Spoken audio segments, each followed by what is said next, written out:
Genesis chapter 6, verses 1 to 4. Again, we are reading from the New American Standard Bible. Now, it came about when mankind began to multiply on the face of the land, and daughters were born to them, that the sons of God, angels, so that the daughters of mankind, women, were beautiful, and they took wives for themselves, whomever they chose. Verse 3. Then the Lord said, my spirit will not remain with man forever, because he is also flesh. Nevertheless, his days shall be 120 years. The Nephilim were on earth in those days, and also afterward, when the sons of God, angels, came into the daughters of men, women, and they bore children to them. Those were the mighty men who were of old, men of renown. Today is the 22nd episode we have spent on this verse. In fact, we spent this episode mainly on verses 1 and 2. So, as we prepare to move on to verses 3 and 4, it has become necessary that we actually do a quick recap, a quick review of what we have touched, what we have seen, and what we have learned so far. Now, we are still going to touch on some other things in this episode. At the very beginning, we acknowledge that these 4 verses, they are dense, they are unique. We admitted straight away that part of it are strange and unusual. And we said that the elephant in the room was the identity of these sons of God. These sons of God that saw the daughter of mankind, that saw they were beautiful, took wife for themselves, whomever they chose. We look at 3 traditional and dominant views concerning the identity of these sons of God in Genesis chapter 6. And we said the first 2 views are naturalistic explanation of Genesis chapter 6 verses 1 to 4. This first 2 view insist that the term sons of God here in Genesis, remember here in Genesis verses 1 to 4, that they think that and they insist that is simply a synonym for a group of men. The first view is what is commonly called the Sethite view. And according to this view, the sons of God are God-fearing men of the lineage of Seth, who then marry the daughter of the wicked lineage of Cain. In other words, this is an issue of righteous men of Seth marrying the ungodly woman of the lineage of Cain. So that was the first view. And the second view is what is commonly called the dynastic ruler view. The dynastic ruler view, or we can call it the Cainite view. According to this view, the sons of God are the mighty men who, contrary to the first one, were descendants of Cain, and they marry commoner women. And that was the second view. And we concluded that though some great scholars and church fathers accepted, taught, and promoted one of these 2 views, we have concluded that these 2 views do not fit the test. They do not fit the context. And they simply do not make biblical sense. Okay? And we discarded them. Then we look at the third view. And this third view is the celestial view. This third view is the supernatural view. And this third view insists that these sons of God cannot be human. Okay, the test just doesn't support it. There is no lexical basis in that test to insist that these sons of God are human. Okay, so this third view insists that there must be and there is a supernatural and celestial explanation of this verse. And we said that there are at least 2 forms of this third view. There's the fallen angel view, and there's the human possessed by demons view. And what we did is we look at the text, we look at the context of these verses in Genesis chapter 6 verses 1 to 4, and then we look at the New Testament, and we allow the New Testament to shine light and to interpret these verses for us. And our conclusion is that the sons of God of Genesis chapter 6 verses 1 to 4, they were angels. So we believe that the fallen angels view is the biblical view, and it is the view that actually fit into this picture. We said that they are not human possessed by demons, that these sons of God, they were proper angels, and we coined the time for them, the Genesis 6 fallen angels, so that we can separate them from the angels that fell with Satan in indeterminate past. We were very quick to admit right away that this view is widely not preferred by scholars. This rejection is not based on lexical argument. Oftentimes people reject this view because it raises some difficult question, and we also admit that understandably this view raises some difficult question, but we cannot reject the view just because it raises difficult question. Now, chief among this question is, how can angels who are spirit, how can they have sexual relationship with women who are physical? Isn't that against clear teaching of the Bible about angels? And what we did is that we looked closer at what the Bible revealed to us about the nature and the activity of angels. We admitted that we cannot possibly answer all the questions that this angelic view of the sons of God raises, but we said that is okay. There are some things that are not simply totally revealed or explained to us on this side of eternity, and there's nothing to be ashamed about, and we don't need to concoct any explanation. We need to go to where the Bible leads us, but at the same time also we need to stop where the Bible stops. But that said, there are still much that has been revealed to us in the Bible. Remember what we are doing? We are just doing a quick recap so that we can move on. Okay. Now, when we put it all together, we saw that sometimes truth is stranger than fiction. Sometimes what actually happened is more bizarre than anything that we could have imagined. And the truth is that angels walk among humans. Angels walk among us. Yes, they walk among us as ministering spirits, but much more than that.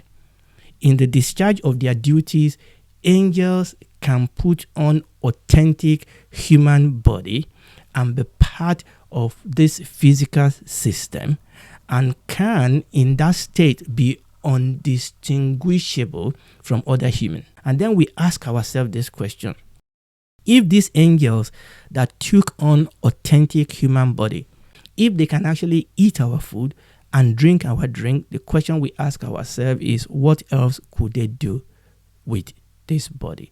We concluded that it is not as strange as it sounded at first that angels can have sexual relationship with women. Remember, there are some questions we cannot answer. One of the questions we simply cannot answer is the question of how many angels were involved in this rebellious act. In the case of Satan's rebellion, when you compare scriptures with scripture, we know that the angels that fell with Satan were many. How did we know that? We know in Revelation chapter 12 that 1/3 of angels fell with him. We know that. And then we know in Hebrews chapter 12 verse 22 that there are countless multitudes of angels. So when you compare scripture with scripture, then you know that many angels actually fell with Satan. But in the case of Genesis chapter 6, we are simply not told. We are simply not told how widespread this rebellion was. Number two, we actually don't know the population of the earth just before the flood, because one of the things we will see as we move on is that the sin of men before we come to this point was compounded by the sin of this angel, which is what ultimately led to the flood. Now, we're going to come to that. We just don't know how many humans live at that point in time. People have proposed all sorts of numbers for the pre-flood population of the earth. I mean, I've read numbers that ranges from hundreds of millions to few of trillions, and everybody have their evidences to prove it. But the baseline is that we just don't know. One of the reasons oftentimes when people assume that huge numbers of angels will have been involved in this Genesis 6 rebellion is because of what the Bible said in verse 4 about Nephilim. Now, we are going to come to the Nephilim. People often assume that the Nephilim were exclusively the product of these unholy alliances between these fallen angels and the human woman. But the question is is that really true? Is it really true that the Nephilim were exclusively the product of the union between these angels in human body and women? Is that really true? Now, we will come back to that question in future episodes. Now, we must be humble enough to admit that there are some things that has not been revealed to us on this part of eternity. We don't want to use that as an excuse to be lazy, okay? There are things that have been revealed to us that we need to dig for, we need to search for, we need to study for. Now, there is a question we now need to look at. Will we recognize each other in heaven? And if yes, how will we recognize each other in heaven? For example, I have 3 children. Now, the question is, in heaven, because I believe they will be in heaven by the grace of God, and myself and my wife, I believe that. Now, the question is, will I recognize them as individuals with this name and identity in heaven? That's the first question. But the second question is, will I recognize them as my children? And will I in heaven therefore have a special love and a special relationship with them as we did on earth? Now that's the question. Now, will a husband or a wife recognize their spouse?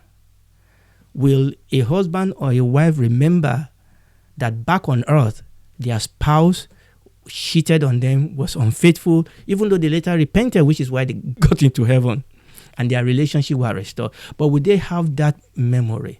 Would they have that knowledge? Okay? Would they have this knowledge that this is my husband, or this was my husband, or this was my wife? And will they still have a relationship of some sort because of that knowledge? And will they still remember all those things that happened when they backbite, fought each other, or somebody was unfaithful? In heaven, will you and I remember that we have families and friends that are actually in hell? Maybe because we didn't preach to them. Obviously, they ended up in hell because they rejected Jesus as their Lord and Savior. Maybe we preached to them, but we will remember they are in hell. Or we will remember that we missed the opportunity to preach Jesus to them. And then we can go on and on and on and ask about this question. Now, it is clear from Scripture that we recognize each other in heaven. Our ability to recognize people in resurrection is affirmed in the Scripture. For example, King Saul. King Saul recognized Samuel from the description given by the witch of Endor when she summoned Samuel from the realm of death. You remember that story in 1 Samuel chapter 28. Saul was able to recognize Samuel. What about the story of the rich man and Lazarus? Obviously, we have to be a bit careful with this particular story because they were in Abraham's bosom. They were in paradise. That was not heaven. We have studied it in the past. It's in Luke chapter 16. Even though they were not yet in heaven, but they were dead. Abraham, Lazarus, the rich man, they all recognize each other after death. They all recognize each other. Even the man in torment remembered that he has brother on earth that were not saved. And finally, on the Mount of Transfiguration of our Lord Jesus Christ, Peter, James, and John, they recognize Moses. They recognize Elijah when both of them appear to them. We read that in the book of Matthew chapter 17. Quite coincidentally, all these examples I have cited only involved male character, okay? But there's a passage in Matthew chapter 27 that no doubt included female character. Matthew chapter 27 was after the Lord Jesus Christ was on the cross. You remember they crucified him. Verse 50, Matthew 27 verse 50, and Jesus, when he had cried again with a loud voice, yielded up the ghost. And behold, the veil of the temple was rent in twain from the top to bottom, and the heart did quake, and the rock rent. Verse 52, and the graves were opened, and many bodies of the saints which slept arose, and I believe that will include women, and came out of the graves after his resurrection, and went into the holy city and appeared unto many. Obviously, people recognize these people. Now, some people consider that this event I've just read in Matthew chapter 27, some people consider it to be weird. But as we have touched on this in the past, there's nothing weird about this story. The Bible recorded it for us in the Scripture because it actually happened. So, it is clear from Scripture that we will recognize each other in heaven. That much is clear. The next question then is, how much of our knowledge here on earth will be retained in us in the resurrection? How much of our knowledge will be retained? And how will we know what we know about our life on earth? Again, we cannot conclusively answer this question. What is clear is that our knowledge will not be business as usual in the resurrection. Or else, heaven will not be heaven if you and I carry our heartly pains, our heartly regret there. Heaven will not be heaven. Remember, the heaven I'm talking about is not Abraham's bosom. It's not paradise, okay? Heaven will not be heaven if we carry all our knowledge here, there, unfiltered. It will seem to me, studying the scripture, that just like our body had to be upgraded, the same way our mind will have to be upgraded so that it will be compatible with heaven's operating system. Let's read 1 Corinthians chapter 13 verses 11 and 12 in Amplified. When I was a child, I talked like a child, I thought like a child, I reasoned like a child. When I became a man, I did away with childly things. For now, in this time of imperfection, we see in a mirror dimly, a blood reflection, a riddle and enigma. But then when the time of perfection comes, we will see reality face to face. Now I know in part, just in fragment, but then I will know fully just as I have been fully known by God. There will be some form of upgrade. Revelation chapter 21 verses 1 to 4. And I saw a new heaven and a new earth. For the first heaven and the first earth were passed away, and there was no more sea. And I, John, saw the holy city, New Jerusalem, coming down from God out of heaven, prepared as a bride adorned for her husband. And I heard a great voice out of heaven saying, Behold, the tabernacle of God is with men, and he will dwell with them, and they shall be his people, and God himself shall be with them, and be their God. And God shall wipe away all tears from their eyes, and there shall be no more death, neither sorrow, nor crying, neither shall there be any more pain, for the former things are passed away. And I think this is really, really very important. In heaven, we will still recognize each other, but in an upgraded kind of mode, in a united way rather than in a divided way. All those things that divide you and I on earth will have been disabled. You know, our gender, our race and clan, our class and clique, our this is my family, that is your family, all that will have been disabled. In the resurrection, will I recognize my earthly wife because she had the body of a female, or because she talked and walked like the woman I used to marry to? Or will it be because I knew somehow in heaven, deep within my being, just like everybody else in heaven will know, I knew that this is sister so-and-so. At the moment, we know only partial answer to this question, but in the resurrection, all shall be made plain.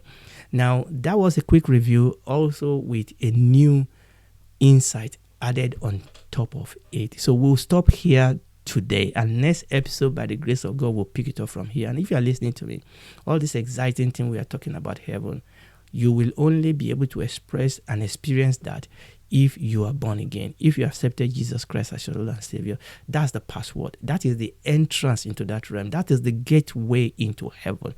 No man can see God. No man can enter into God's kingdom except through Jesus Christ. And he has done everything ready. All you and I have to do is to accept that we are sinner, ask him to save us, receive him as our Lord and Savior. He will save us. He will become our God, our Father, our King. He will walk with you the rest of your life on this earth. As you grow in your faith, as you join yourself to a Bible-believing church, he will walk with you. And when this is all over, you will spend eternity with him in the new heaven and new earth. Do it right now.